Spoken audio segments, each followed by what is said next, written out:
am Varda Sharma, editor Newsband, daily English newspaper of Navi Mumbai. As we all know, COVID-19 pandemic has brought about vast changes in almost every sphere of life.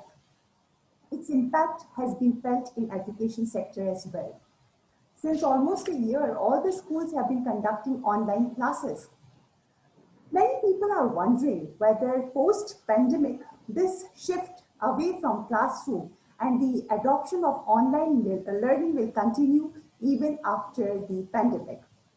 To understand this and to know what will be the impact of this shift on education sector, we have with us Mrs. Sudeshna Chatterjee, who is the principal of Euroschool Airoli, Navi Mumbai. Welcome, Ms. Chatterjee. Thank you, Varda. Happy to be here. Yes, so as we said that, maybe post COVID vaccination, the traditional way of education system is likely to get back on track. But there is a feeling that there will be a change in the way education is going to be imparted, and there will be a heavy leaning towards hybrid learning. So what is your opinion in this regard? So, yes, I agree that we are all hoping for a physical resumption of school soon. In fact, our parents, our children, our students are all expecting to come back now. They are, they've been missing school and their teachers, and at every opportunity, they're sending us message to start school again. We will wait for the government authorities to permit us to start school. And then, of course, we'll be more than happy to call everybody back. Now, this about the new, ways of teaching learning in the class. Euroschool has always been a tech-enabled school. All our campuses are tech-enabled. Every classroom is tech-enabled. So there has been some amount of hybrid teaching and learning happening already in school even prior to the pandemic. In the year of the pandemic, of course, it was entirely on virtual mode, as you know.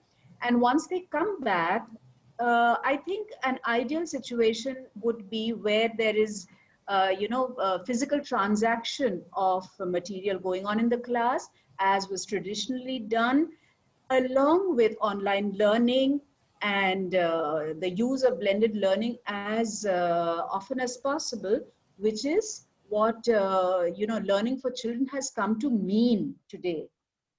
We also have our in-house very student-friendly app called the Argus, and every student is on Argus, and this actually has helped us to tide over this entire year of not physically being able to meet the children. Argus has been made with the idea of anywhere, anytime learning.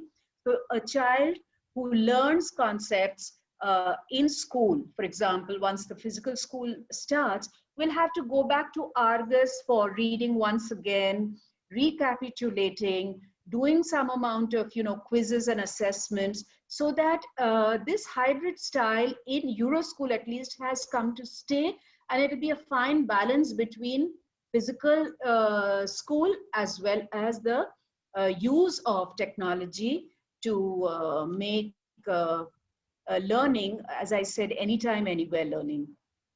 While online education has ensured continuation of teaching, it has also had an adverse impact on the children, for instance, on the physical, mental, emotional well-being.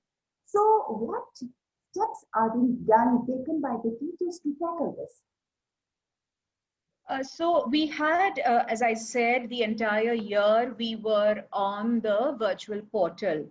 And yet we try to make their learning experiences as wholesome as possible, and try to include as much as we could, knowing that children would invariably get bored or frustrated staring at the screen for a very long time.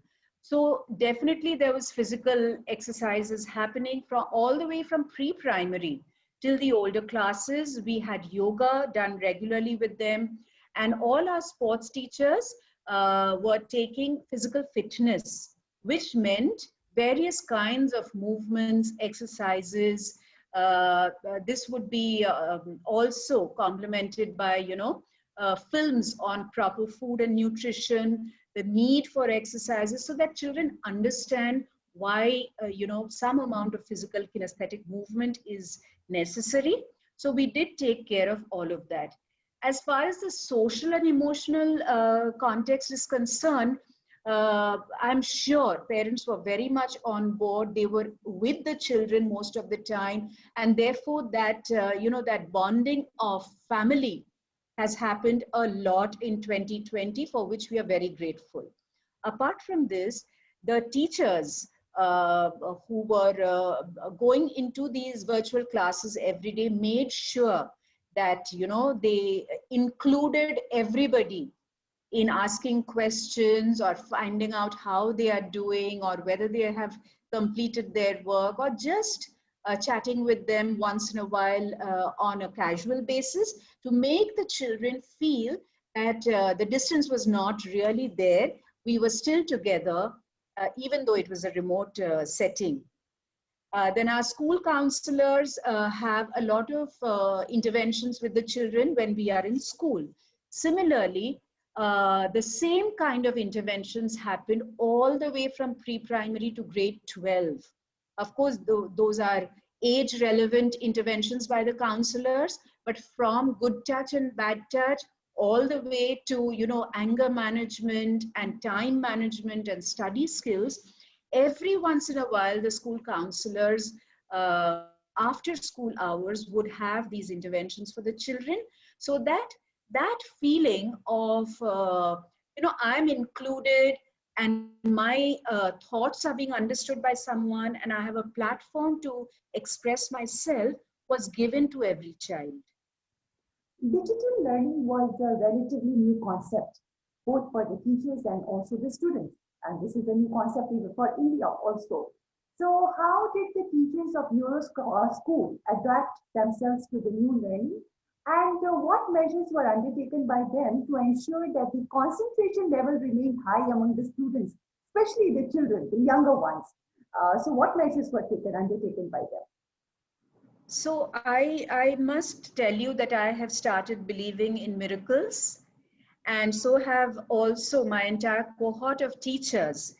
We have so many appreciation emails coming in from our parents who had the same doubts. Would their children sit in front of a screen? And it seemed almost impossible in the month of June, when we first started. But our children these days are called digital natives, and they are already so used to various types of gadgets that from nursery children all the way up, we were able to engage the child to sit for whatever number of hours we had planned for them, and engage themselves in the learning. Now a teacher had to take extra effort to see that it was an active classroom, and that only she was not talking. It could not be a one-way street. In that, she had to allow children to talk, to express themselves. So this could be done by questioning and various other things. Then we kept changing the medium. We know that children learn visually, they learn auditorily, they learn kinesthetically.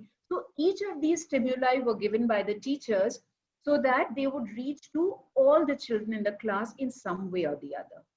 So this is what we did, so to make sure that children were all engaged, and interactive discussions, questioning, debates in the class with the older children. These were all methods to keep the classroom active. In fact, with our little ones, we begin the day with the weather. Every day's weather is discussed, and children was told, all right, now you go to the window, look out of the window, see, what, is it very cold? Is it warm? Is it cloudy? Is it rainy? And then come back to the screen and tell your teacher exactly what the weather is in their, in their way. what they felt, very hot, very cold, or windy, or whatever. So the movement was embedded in the experience itself. So this is how we, by various stimuli, made sure that the child was not sitting glued to the TV, to the screen all the time. Our teachers also continued to tell them to blink their eyes as often as possible. And then if there was a reading going on, it would be followed by a discussion, followed by a writing. So various different activities which would help the child to remain active in the class rather than become a passive learner. These were all new methods. So were any training given to the teachers to adapt to this new system of learning? So I think we've been greatly helped by our management for the teachers to have adapted so quickly. No doubt the teachers have shown an extreme amount of agility and innovation in transferring quickly, and that too in their home environment, with most of them being ladies and most of them being mothers. It wasn't an easy job. But what we did is that all the Euro schools got together as a group. Different subject meetings were held, first at the school level with the coordinators and the heads of department, and then amongst all the heads of department and coordinators of all the Euro schools. So this helped us a lot in planning. Then throughout the year, from pre-primary to grade 5, there was weekly micro teaching conducted by teachers across the Euroschool group. What happened was a unit that had to be taught the following week would be,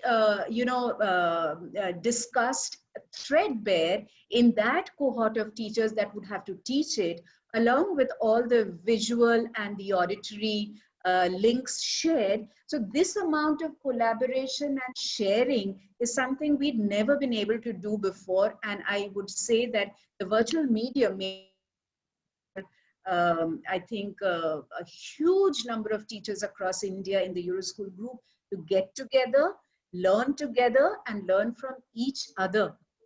Then there was separate training. We had a training every week. And this training was for about an hour from maybe 4 p.m. to 5 p.m. It was decided that it would be all in-house training. So we decided on various topics from educational theory, Bloom's taxonomy, multiple intelligences, and learning styles, how to make a classroom active. These kind of topics were also discussed.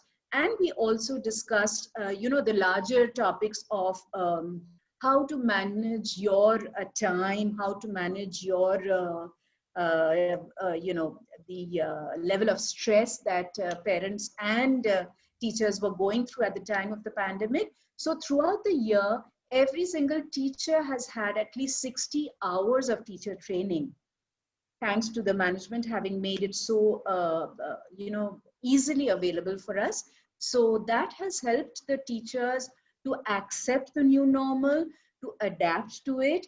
And we are immensely grateful as heads of schools that the teachers were able to do such a wonderful job. And that is showing by the appreciation shown by our parents at the end of the year now. Class 10th and 12th are going to have their boards examination very soon. So what preparation, how are they gearing up for the examination in terms of preparation? Because they have not been having offline classes. So how are the preparations going on? Are you asking for the teachers? For the students, basically. For the students? Yes. All right. So as I said, they're all very keen to come back to school. We would like to hopefully start with our senior and board exam classes, and probably wait for, the government regulations to permit us to bring the younger children back. However, I would like to bring you back to what I told you earlier about our student-friendly app called the Argus. So we have the Argus Guru, which is for the teachers. We have the Argus at home for the child. And at present, we've also introduced the Argus for the parents. So the entire triad of the child, the parent, and the teacher is uh, interlinked and networked so that the teacher and the parent is able to view all that the child is doing and aid and facilitate the child at home and at school. So even if for a few more months we continue on the virtual mode, we, I think, have become the masters of the virtual mode now, thanks to our 1 years of, 1 year of experience. And Argus is there to back it up with all the information that is there in the books and certain activities that are included in our new curriculum books for the primary have to be completed on the Argus, so that as we started by talking about blended learning becomes an aspect of life. It's not something like an add-on. So if they have studied something in their textbook, one of the activities they will have to go to Argus and complete in order to then continue with the lesson. So this is the way our new curriculum has been has embedded technology in it, and we hope that it will be a fantastic success for our digital natives who are our students. And most of our teachers, I think, also now can be defined as their digital gurus. They have mastered a lot in this 1 year. But the board exams, since students, there's always that apprehension about the board exam. And, Right. with the offline classes not there, and since all the teaching method is through online. So did the child or are the child facing any kind of difficulties with terms of, queries, or how are these being tackled? So grade 10 and grade 12, we had the grade 10 Cambridge. Thankfully, their board exams are done and done physically through school, which was permitted. Grade 10 ICSE is still going through remediation and its preliminary examinations. Their exams are in the month of May, and the senior teachers are constantly doing remedial classes with them so that we bring them up. They also have 3 sets of prelim exams. The third prelim exam is going on at present. With grade 12, we have started doing the practicals in school so that they have a hands-on experience. We are in constant touch with the board, and the whole practical examinations will start in the month of April, with the theory papers in the month of May. So I feel at present we are well connected with the children, sometimes in school, sometimes virtually, but they are at peace, and I think quite happy to be facing the exams. And now that we have dates, it is not so uncertain anymore. And the council has been very kind to keep in constant touch with the schools so that we don't, feel out of a fear or anything like that, that we feel left out in what is going to happen next. As you had emphasized earlier, that, and we all know that physical fitness is really important. And with the schools being closed, I think that somehow took a back seat during the entire year. So, how that physical fitness was being incorporated along with the online teaching by the teachers? So as I told you, in an active classroom, it is not just the teacher talking. It's not a lecture method.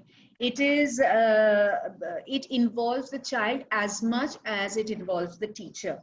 So with our pre-primary children, most of the poems that they say, or the iterative, number counting or other skills that they are learning is done with movement. I gave you the example of how they take attendance every day, where each child talks about the weather, and that also involves movement. And we've continued with yoga classes from the pre-primary right up to the senior school. We've continued with physical fitness classes. They also have regular dance classes, which they love. So this is the way we've continued with some amount of physical fitness. And we hope that on physical resumption, we get back, because your school, Airoli, is known for hosting a number of divisional, regional, and national, level games. And 2020, we've not been able to do that, but in 2021, we hope that we'll be able to do it once again. Once these schools restart, how prepared is Euroschool to welcome the children back? We are absolutely prepared, God willing, because our children have been coming to school since December. I told you about the Cambridge board examinations. So we have adopted what is called the CovSafe hygiene protocol of the Bureau Veritas. We are a certified safe school. We have a safety team that is part of the overall, looking after the entire set of Euro schools, including ours. And we've gone exactly as per the SOP given to us by the central government and by the Maharashtra government, and gone beyond that in raising awareness of what must be done through posters put up all over the school. And we've been sending messages home every week to our parents and children about basic, COVID safe behavior. And I think our children have all become extremely disciplined in this 1 year, and their body language itself shows that they know now that prevention is better than cure. So I trust that our children will continue to show that discipline once they are back in school. So our sanitization and cleaning and physical distancing norms, everything will be taken care of in school. I am only hoping that children travel by safe transport to school and look after, the sanitization of their hands and the wearing of the mask and the not interacting or mingling too much with their friends, which I trust our children will definitely do once they are back. What message would you like to give to the students and also the parents, especially those who are appearing for the examination, board exam? I think the year 2020 has been an immense lesson for children and for adults, for all of us. It was an experience for people even in my generation that we have never faced before. And it has taught us that, man doesn't have the answer for everything yet. So this entire year, when we managed to the best of our ability, we have learned patience, we have learned delayed gratification, we have learned to do with limited resources, we have learned not to waste, we have nurtured better relationships with our family. Now, these are life's lessons. If our children have learned these life's lessons, then I'm quite sure as students, they will not miss out on the kind of rigor and discipline that they now need to put to make sure that their first board examination of grade 10 or their second board examination, which actually sort of paves the way for the future, will their grade 12 examinations will be done very sincerely by them. I trust that our children have understood the seriousness of it, and along with all that we've learned this year, will be absolutely prepared to face with equanimity the responsibility of their board examinations. Thank you so much, Ms. Chatterjee, for giving us your time. And on behalf of the entire team of Newsbank, I wish all the children who are appearing for their board exams all the best. The viewers request all of you to please follow all the COVID-19 protocols. Stay safe, stay healthy. Thank you. Thank you.